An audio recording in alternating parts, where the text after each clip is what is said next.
Hello, everyone. Thank you for having me here today to talk about gene therapy and Canavan disease. Just disclosures, I am an investigator on the gene therapy trial that I'm going to be talking about. All right, so to give a brief introduction to Canavan disease, for those of you who are less familiar, Canavan disease is an ultra-rare leukodystrophy caused by mutations in the ASPA gene that encodes for an enzyme that helps break down NAA. So in Canavan disease, you get a massive accumulation of NAA in the brain, in the spinal fluid, and in the urine, and that can be measured. Kids with Canavan disease, unfortunately, have very severe courses where they don't develop milestones beyond the first few months of life.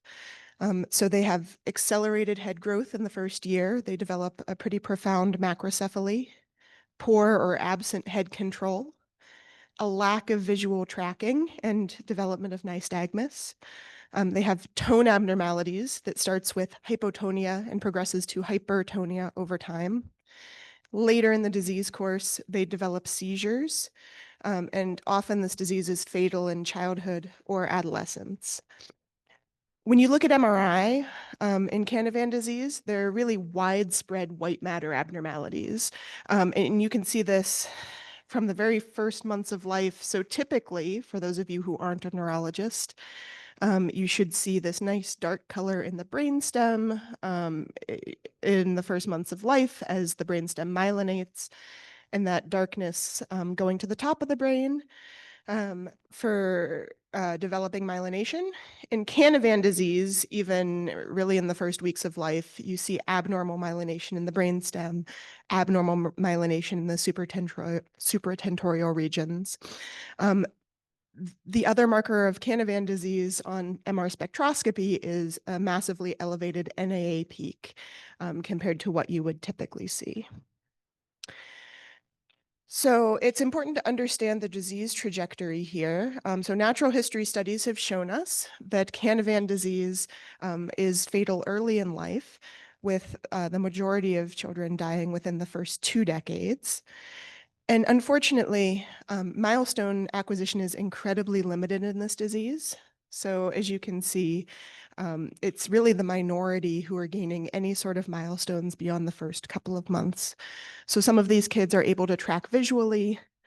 Some of them are able to reach for things or grasp, but really the majority are not sitting up, or not pulling to stand, or walking, or developing any sort of language.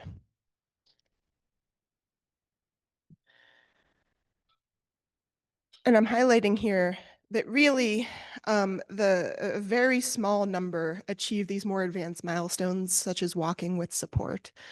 It's not zero, but it is kind of this more atypical form of Canavan disease where kids are developing some more of these milestones. And it's very different from what we see in the typical Canavan disease, where kids are not progressing past the first few months. So I'm not going to get into much detail on gene therapy, as it was covered a bit yesterday. But essentially, when you're thinking about gene therapy, you're thinking about in vivo or ex vivo gene therapy. And in our case, for this trial, we're using an in vivo method, an AAV. So those are what we think of as the AAVs that can be given directly into the body to deliver the virus to the tissues that need the gene. So this gene therapy is based on, excuse me, preclinical evidence that was done by Dr. Gao and Dr. Gessler at UMass, looking at gene replacement in an ASPA mouse model. So the ASPA mouse model was able to recapitulate key features of Canavan disease, including the NAA buildup that is so characteristic. And what they found was that IV administration of this AAV9 vector led to dose-dependent improvements in NAA levels, so the NAA came down, and improvements in histopathology and normalization of motor function.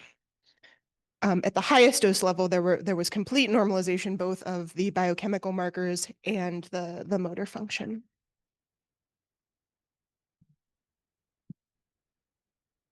Ooh. Sorry, my slides are going somewhere. So we knew from this previously published natural history what the overall course of Canavan disease looked like. Um, But really, there's a lot of confounders to that data, right? So it's not collected systematically. It's older, and so therefore biased by things like older treatments. So at the launch of this gene therapy trial, a natural history study was launched as well. So this is an international natural history study that was initiated in the fall of 2019.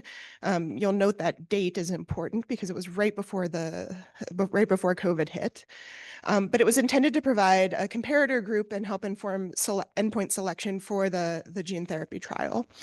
So we really enrolled very broadly anyone with clinical and biochemical diagnoses of Canavan disease to understand what the disease trajectory looked like.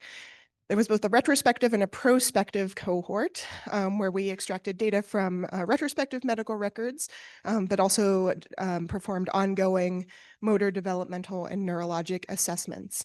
And so the positive thing of this is that we were able to have the assessors who were doing these ongoing assessments, or sorry, the raters who were doing these ongoing assessments, participate in both the natural history and the gene therapy trial to allow for consistency of data. Unfortunately, as I mentioned, this hit right as COVID was hitting. And so there had to be some changes to the natural history initially to allow for some flexibility and for some remote acquisition of data. The gene therapy trial itself. So here's a look at the overall protocol. So this was an open label study, so everyone in the study gets the gene therapy. A dose finding dose expansion trial. So we dosed at two different doses, a low dose and a high dose. And we've had some longitudinal data for both that I'll show you in just a minute. So the assessments we were doing were mainly for safety and tolerability, and also looking at NAA levels in the urine, the CSF, and the brain as measured by MR spectroscopy, looking at motor and developmental function, and looking at quality of life and imaging. So we enrolled children who were less than or equal to 2.5 or 30 months at the time of dosing, and had consistent diagnosis of Canavan disease.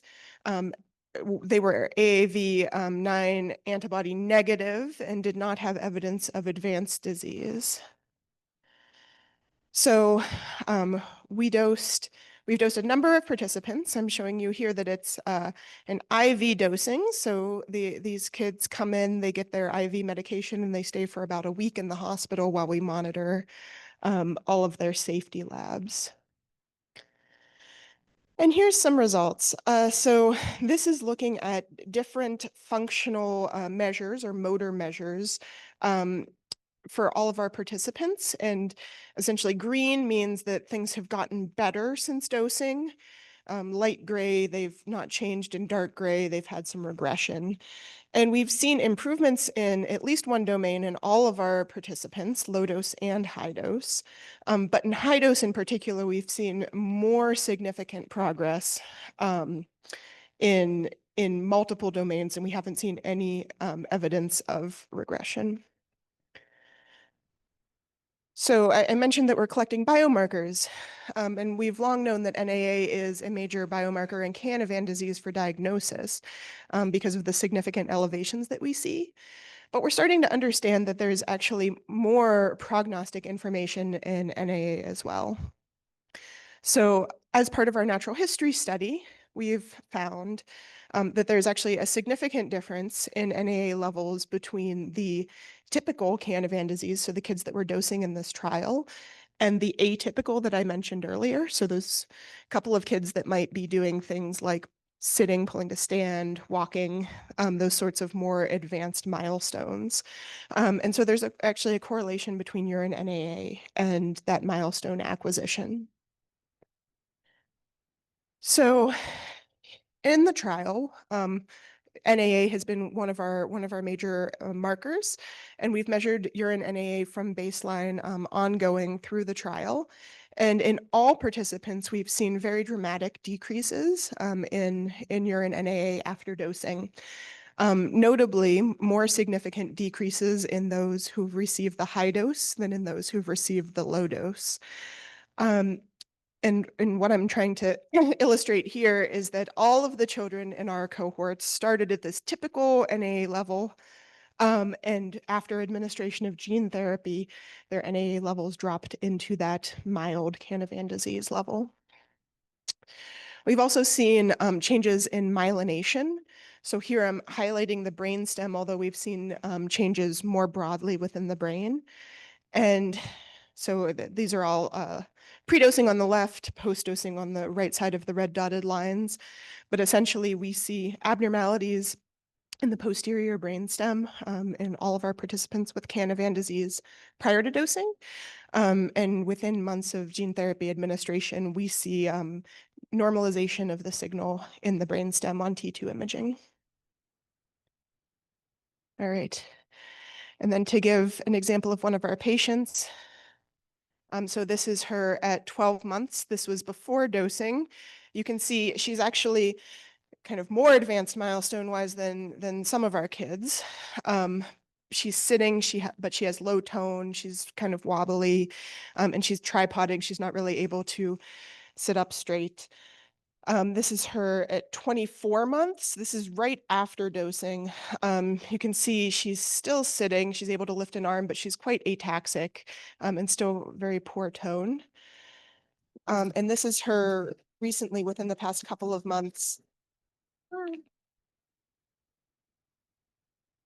So now she's Going up the hill? That's her dad. Sorry. So she's walking independently, she's talking, she's starting to identify letters, really talking in sentences, doing lots of things a normal kid would that we wouldn't expect to see in Canavan disease.